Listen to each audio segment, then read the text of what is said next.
Ladies and gentlemen, it gives me an immense honor to address you today on the commemoration of the Vesak Day in recognition of the contribution that Buddhism has made and continues to make to spread the message of unity and service to humanity.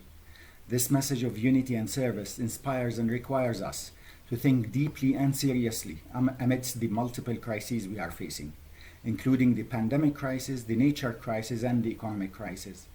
When the pandemic started more than a year ago, we all thought that the environmental gains will encourage the international community to learn some lessons and adopt bold approaches to go into a greener path for recovery. However, this did not happen, and our studies show that only 18% of the announced recovery spending can be considered as green. Overall, so far, global green spending has been incommensurate with the scale of ongoing environmental crises, including climate change, nature loss, and pollution, missing significant social and long-term economic benefits.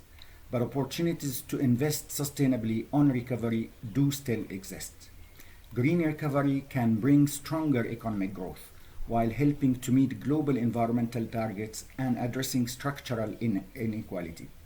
So how can we ensure building better?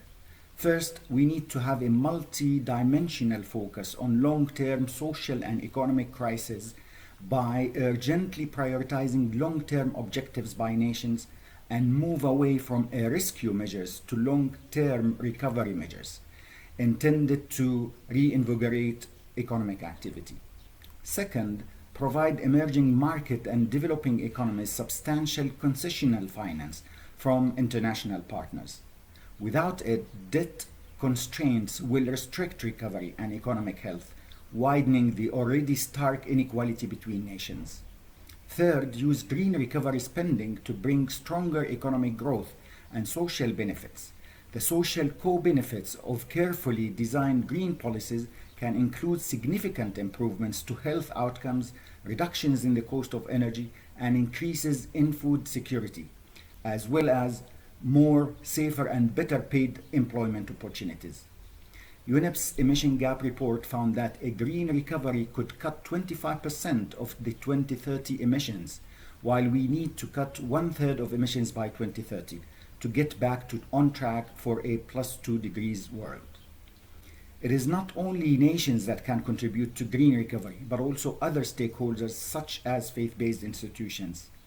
Areas of the use of green energy, green transport, green building upgrades and energy efficiency, natural capital, and green research and development are also areas where dozens of millions of houses of worship, faith-owned schools and hospitals, lands and forests owned by religious institutions, and many others can employ and contribute to green recovery.